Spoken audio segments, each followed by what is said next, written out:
जय श्री राधे कृष्णा। एक बार फिर आप सभी का हमारे YouTube चैनल में बहुत बहुत स्वागत है। आइए आज सुनते हैं षटतिला एकादशी की व्रत कथा। कृपया कथा को श्रद्धा पूर्वक और प्रेम पूर्वक ध्यान से अंत तक जरूर सुने। षटतिला एकादशी व्रत कथा जो कि इस प्रकार से है। एक समय दालभ्य ऋषि ने पुलस्त्य ऋषि से पूछा कि हे महाराज, पृथ्वी लोक में मनुष्य ब्रह्म हत्या इत्यादि महान पाप करते हैं।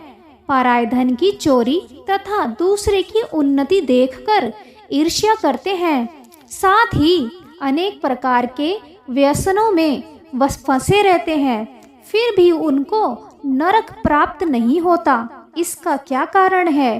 वे ना जाने कौन सा दान पुण्य करते हैं जिससे उनके पाप नष्ट हो जाते हैं। यह सब कृपा पूर्वक आप कहिए।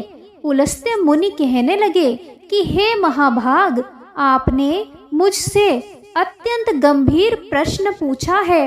इससे संसार के जीवों का अत्यंत भला होगा। इस भेद को ब्रह्मा, विष्णु, रुद्र तथा इंद्र आदि भी नहीं जानते, परंतु मैं आपको यह गुप्त तत्व अवश्य बताऊंगा। उन्होंने कहा कि माघ मास लगते ही मनुष्य को स्नान आदि करके शुद्ध रहना चाहिए। इंद्रियों को वश में करके काम, क्रोध, लोभ, मोह, अहंकार, ईर्ष्या तथा द्वेष आदि का त्याग कर भगवान का स्मरण करना चाहिए। पुष्य नक्षत्र में गोबर, कपास, तिल मिलाकर उनके कंडे बनाने चाहिए। उन कंडों से 108 बार हवन करना चाहिए। उस दिन मूल नक्षत्र हो और एकादशी तिथि हो तो अच्छे पुण्य देने वाले नियमों को ग्रहण करें। स्नान आदि नित्य क्रिया से निवृत्त होकर सब देवताओं के देव श्री भगवान का पूजन करें और एकादशी व्रत को धारण करें। रात्रि को जागरण करना चाहिए। उसके दूसरे दिन धूप, दीप, नैवेद्य आदि से भगवान श्री हरि का पूजन करके खिचड़ी का भोग लगाएं।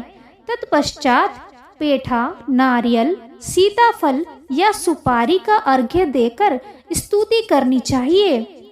हे भगवान, आप दीनों को शरण देने वाले हैं। इस संसार सागर में फंसे हुओं को उद्धार करने वाले हैं।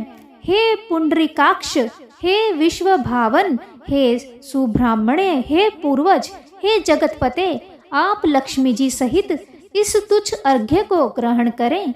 इसके पश्चात जल से भरा हुआ कुंभ यानी घड़ा ब्राह्मण को दान करें तथा ब्राह्मण को शामा, गो और तिल पात्र देना भी उत्तम है।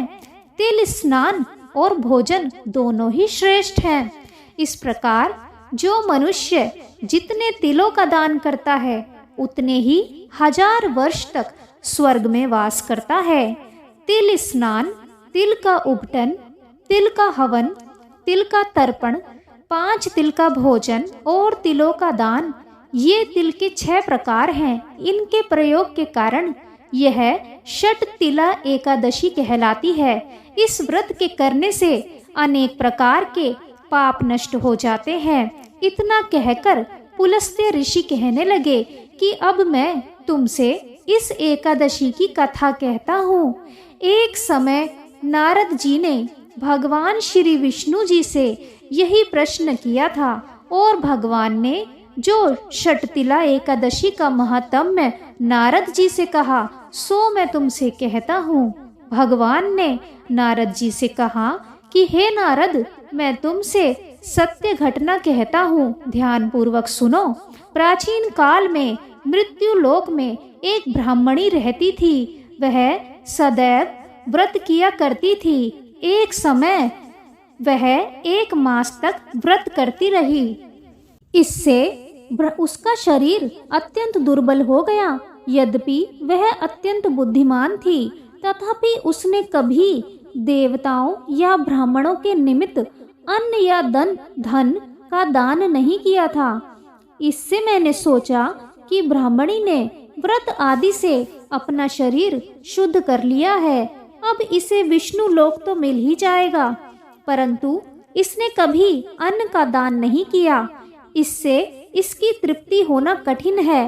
भगवान ने आगे कहा, ऐसा सोचकर मैं भिखारी के वेश में मृत्यु लोक में उस ब्राह्मणी के पास गया और उससे भिक्षा मांगी। वह ब्राह्मणी बोली, महाराज किस लिए आए हो? मैंने कहा, मुझे भिक्षा चाहिए। इस पर उसने एक मिट्टी का ढेला मेरे भिक्षा पात्र में डाल दिया। मैं उसे लेकर स्वर्ग में लौट आया। कुछ समय बाद ब्राह्मणी भी शरीर त्याग कर स्वर्ग में आ गई। उस ब्राह्मणी को मिट्टी का दान करने से स्वर्ग में सुंदर महल मिला, परंतु उसने अपने घर को अन्न आदि सब सामग्रियों से शून्य पाया। घबराकर वह मेरे पास आई और कहने लगी कि भगवन, मैंने अनेक व्रत आदि से आपकी पूजा की, परंतु फिर भी मेरा घर अन्न आदि सब वस्तुओं से शून्य है। इसका क्या कारण है? इस पर मैंने कहा, पहले तुम अपने घर जाओ, देव स्त्रियां आएंगी तुम्हें देखने के लिए। पहले उनसे षटतिला एकादशी का पुण्य और विधि सुन लो, तब द्वार खोलना। मेरे ऐसे वचन सुनकर वह अपने घर गई। जब देव स्त्रियां आईं और द्वार खोलने को कहा तो ब्राह्मणी बोली, आप मुझे देखने आई हैं तो षटतिला एकादशी का महात्म्य मुझसे कहो। उनमें से एक देव स्त्री कहने लगी कि मैं कहती हूँ। जब ब्राह्मणी ने षटतिला एकादशी का महात्म्य सुना तब द्वार खोल दिया। देवांगनाओं ने उसको देखा कि ना तो वह गांधर्वी है और ना ही आसुरी है, वरन पहले जैसी मानुषी है। उस ब्राह्मणी ने उनके कथन अनुसार षटतिला एकादशी का व्रत किया। इसके प्रभाव से वह सुंदर और रूपवती हो गई तथा उसका घर अन्न आदि समस्त सामग्रियों से युक्त हो गया। अतः मनुष्य को मूर्खता त्याग कर षटतिला एकादशी का व्रत और लोभ ना करके तिल आदि का दान करना चाहिए। ऐसा करने से दुर्भाग्य, दरिद्रता तथा अनेक प्रकार के कष्ट दूर होकर मोक्ष की प्राप्ति होती है। बोलिए जय श्री हरि विष्णु भगवान की जय। जय हो माता लक्ष्मी की जय। जय हो एकादशी माता की जय। तो यह थी षटतिला एकादशी पर सुनी जाने वाली व्रत कथा। कथा को पूरा सुनने के लिए आप सभी का बहुत बहुत धन्यवाद। वीडियो अच्छा लगे तो वीडियो को लाइक ज़रूर करें, शेयर करें, कमेंट करें और यदि आप हमारे चैनल पर पहली बार आए हैं तो अभी चैनल को सब्सक्राइब कर लीजिए। साथ ही बेल आइकन को भी प्रेस कर दीजिए जिससे आने वाली हमारी सभी नई वीडियोस की जानकारी आपको सबसे पहले मिले। Thank you for watching.